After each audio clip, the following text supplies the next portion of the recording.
Boa tarde a todos. Eu peço desculpa de não poder participar em direto nesta mesa redonda por razões pessoais. De qualquer das maneiras, não queria deixar de dar o meu contributo para a discussão desta questão do abandono do património geológico e agradecer o amável convite, saudar este tipo de iniciativas que emergem desta feita a partir da comunidade académica, o que é importantíssimo. A mesa redonda versa uma questão que é premente hoje e já há muito tempo: o estado de conservação do património geológico em Portugal, e partindo de dois exemplos de más práticas, também há de boas práticas, mas quer Carenque, quer o Cabo Mondego realmente representam duas situações que é difícil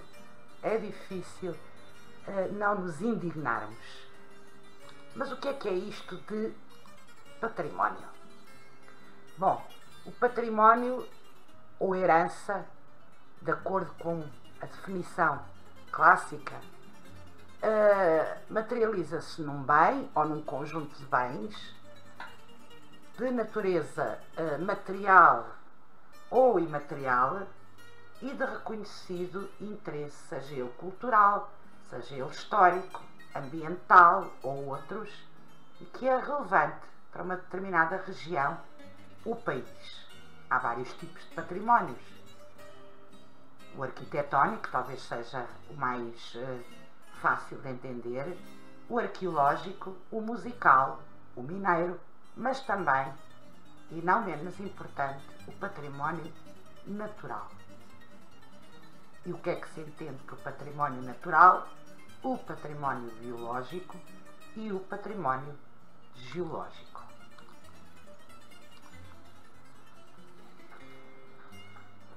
Hoje é dia 16 de abril e é curioso porque, ao mesmo tempo, está a realizar-se um grande evento protagonizado por uma universidade britânica e que responde a um desafio lançado pelo Reino Unido e por Portugal, junto da Unesco, para que seja criado o Dia Internacional da Geodiversidade.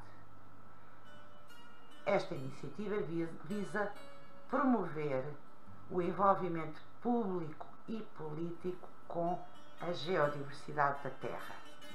E, se tudo correr bem como se espera, a Assembleia Geral irá aprovar esta iniciativa e esse dia será celebrado a 6 de outubro.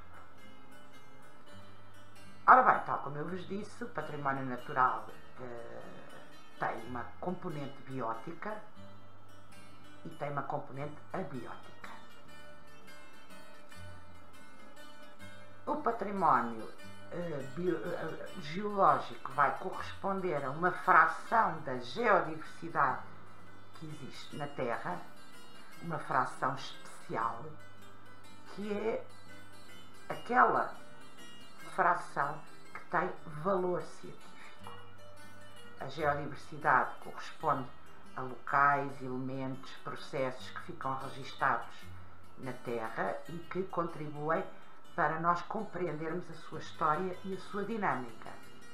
Contudo, há determinados locais ou elementos que são tão representativos, são tão singulares, são tão extraordinariamente emblemáticos de um processo ou de um evento ocorrido na Terra que são objeto de pesquisa profunda por parte da Academia, detendo por conseguinte valor científico. Este é o quadro conceptual de uma das correntes dentro da geoconservação enquanto geociência emergente, que defende que dentro da geodiversidade de um território há locais e elementos da geodiversidade, mas que, se tiverem, para além de outros valores, valor científico, passam a deter valor patrimonial. Uma outra corrente com uma abordagem ligeiramente diferente, considera efetivamente que a geodiversidade inclui locais e elementos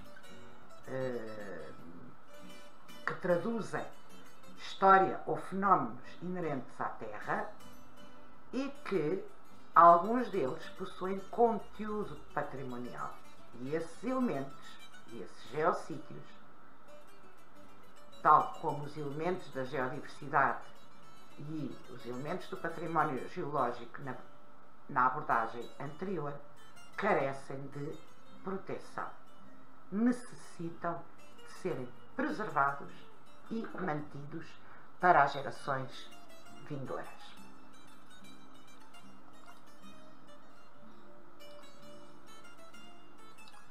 Ora bem, Portugal tem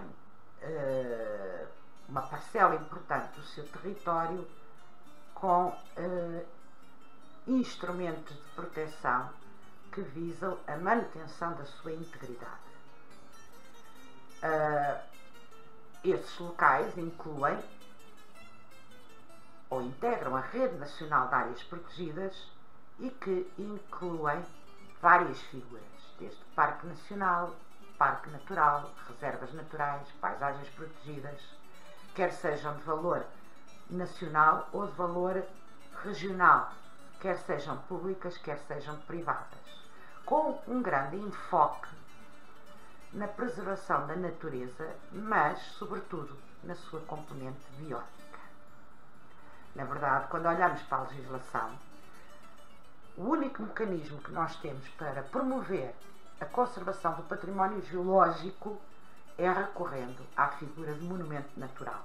E se olharmos para a percentagem de área do nosso território e as razões que levaram à sua classificação, apenas 3% do território continental está salvaguardado. O seu património geológico está salvaguardado e foram classificadas por interesse predominantemente geológico. A esmagadora maioria do território foi classificada e está formalmente preservada, mas por outros motivos que não o interesse predominantemente geológico. Temos assim uma visão de património natural, de acordo com quem nos governa, extraordinariamente desequilibrado.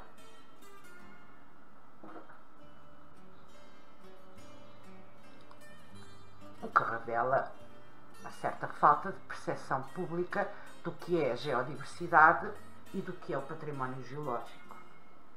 E há locais do território nacional, trago-vos aqui apenas 2 exemplos, que pertencem ao mesmo local e onde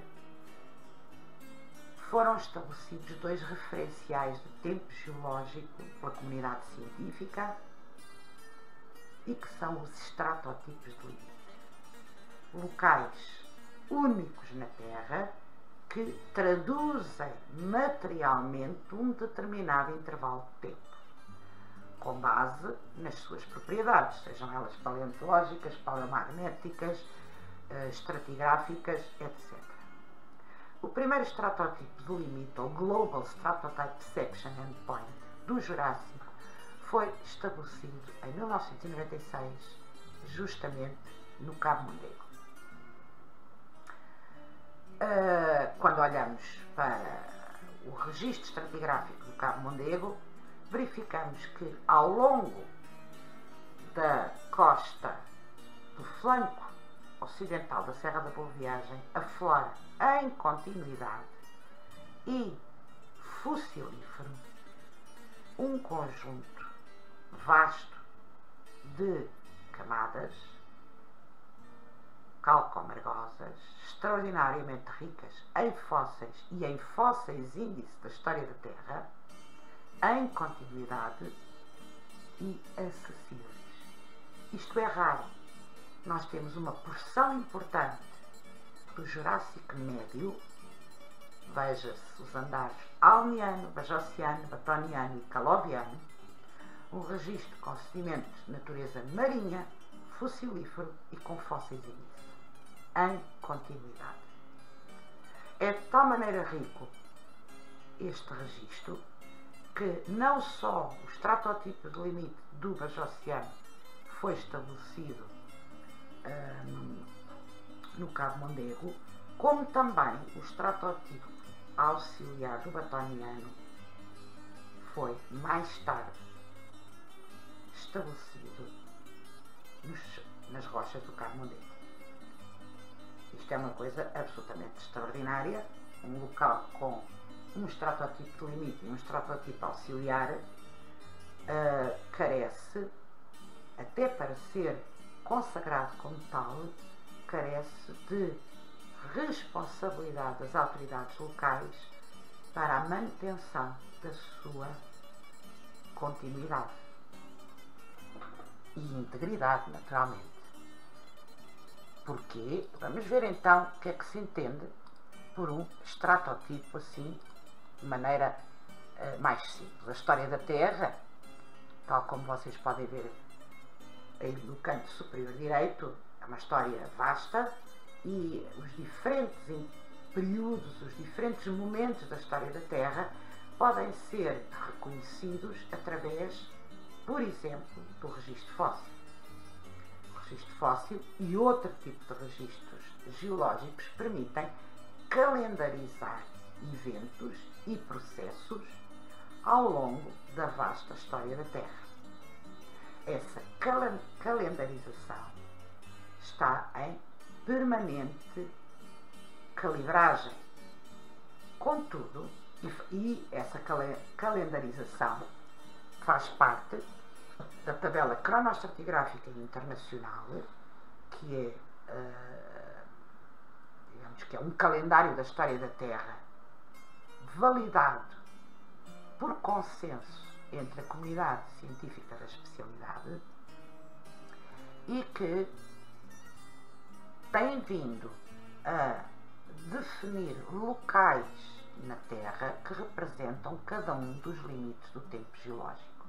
É aqui que surge o Golden Spike no Cabo Mondego, isto é, o prego de ouro, o local que representa na Terra exatamente a mesma linha entre o Alniano e o Baixo Oceano. Isso aconteceu através da IUGS, o organismo máximo que superintende e valida o conhecimento da área das ciências geológicas, em 25 de julho de 2016. Já nessa altura, o Cabo Mondego configurava a figura de monumento natural. Contudo, não foi fácil convencer as autoridades políticas governamentais de que a sucessão de rochas ao longo do Cabo Mondego representavam eventos únicos na história da Terra. Em 1994 foi elaborado um dossiê científico com uma quantidade infinita de pareceres dos peritos internacionais, pedindo, tal como reza a legislação, a classificação junto do então Instituto da Conservação da Natureza e o organismo que tutela estas questões. Na verdade, a legislação diz que qualquer cidadão ou grupo de cidadãos podem fazer uma proposta de classificação que depositam no Instituto da Conservação da Natureza. E em 94 foi isso que eu fiz. Elaborei uma proposta, coloquei-a no Instituto da Conservação da Natureza, que deve avaliar o seu conteúdo e, uma vez considerando aquele conteúdo válido, deve enviá-la para o Ministério do Ambiente, para que o Ministério do Ambiente elabore, então, um projeto de decreto regulamentar. Esse decreto regulamentar é depois colocado em inquérito público para verificar se alguém reclama alguma parte do território. Uma vez passado esse período, é elaborado o decreto regulamentar definitivo, que é aprovado em Conselho de Ministros e posteriormente publicado em Diário da República. Veja-se que a proposta foi feita em 1994 e só em 6 de junho de 2007, finalmente, o Conselho de Ministros aprova e é publicado em Diário da República o decreto que cria o Monumento Natural do Cabo Mondego. Entretanto, foi necessário, ao longo de todos esses anos, convencer autoridades políticas locais, regionais, nacionais, explicar-lhes o que é que estava em causa. Portanto, todo um trabalho de sensibilização pública a vários níveis sobre a necessidade de preservar este bem único. Isso envolveu, por exemplo, os média, que têm um papel fundamental, envolveu escolas, a quem foi necessário explicar, através de múltiplas intervenções, sobretudo as escolas da região, mas não só, e de vários níveis de ensino, para o valor daquele registro. Foram editadas várias notícias, vários vídeos, vários meios de comunicação estiveram envolvidos sistematicamente, ano após ano. Inclusivamente, há um manual de geologia do 12º ano que aborda esta questão.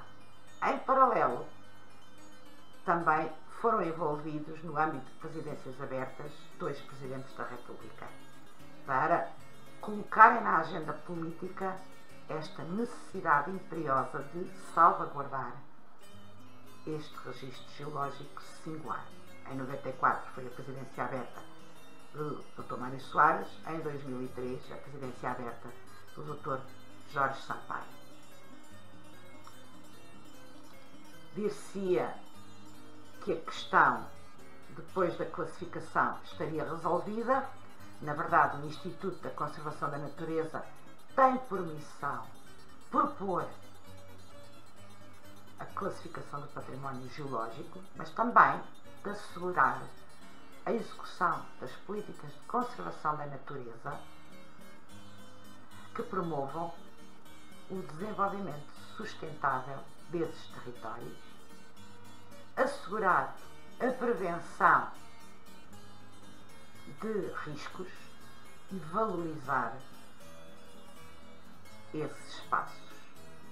Isso é a responsabilidade do Instituto da Conservação da Natureza para os monumentos naturais que atualmente existem, que são 7, maioritariamente relacionados com pegadas de dinossauro, e ali está Carenque, que sofre do mesmo problema do Cabo Mondego, e que é a total demissão do Instituto da Conservação da Natureza e das Florestas, da missão que lhe está consagrada na lei relativamente à preservação e à promoção dos territórios que estão sob sua tutela.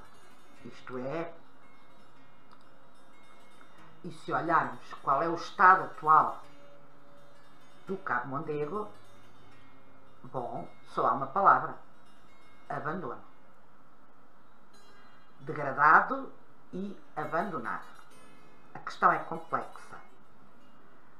De facto, toda a zona tutelada pelo Instituto da Conservação da Natureza, que é a faixa costeira, não foi permitido, nos planos diretores, a sua destruição, mas nada foi feito também para a sua valorização. E nos terrenos anexos, é esta a imagem que nós temos da antiga pedreira da Simpor, hoje já vendido a outras empresas, que também abandonaram o local sem fazerem o que está previsto na lei, a requalificação ambiental. Abandonaram tal qual como existia quando da exploração. O problema é complexo, como eu vos disse. Porquê? Porque ali a riscas amarelas está cartografada a área que é tutelada, a área do Monumento Natural, e que é tutelada pelo Instituto da Conservação da Natureza e das Florestas. Adjacente temos o registro, a continuação do registro do Jurássico Médio e Superior do Cabo Mondego, onde existem diversas crateras deixadas pela exploração da pedreira e cujo território é privado. Fica complicado resolver este problema, porque há total demissão, quer do ICNF, no sentido de valorizar, nem sequer há uma placa a indicar o monumento natural, quer da área da pedreira, que não foi objeto de requalificação ambiental. Há futuro, há perspectivas futuras, vamos ser otimistas. E uma das perspectivas futuras que se nos afiguram a curto prazo é integrar esta zona do Cabo Mondego num território mais vasto, englobando um conjunto de 6 municípios, e elaborar uma candidatura a geoparque. Neste caso, enfim, ainda estamos numa fase preliminar, a ideia é conceber uma candidatura que envolve o património geológico dos municípios de Figueira da Foz, Montemor, Cantanedo, Mira, Mialhada e Penacova. Porquê? Porque este território, quem conhece a geologia de Portugal, entende que este território, esta faixa este-oeste, para além de um registro extraordinário da bacia lusitânica, também tem um registro muito significativo de Paleozoico e de Pré-Câmbrico. E por isso, associado a este Aspiring Atlantic Geopark, nós gostaríamos que ficasse a ideia de que se trata de um geoparque onde 500 milhões de anos da história da Terra podem ser contados. Muito obrigada pelo convite, espero que este pontapé de saída tenha servido para a discussão que se segue. Obrigada.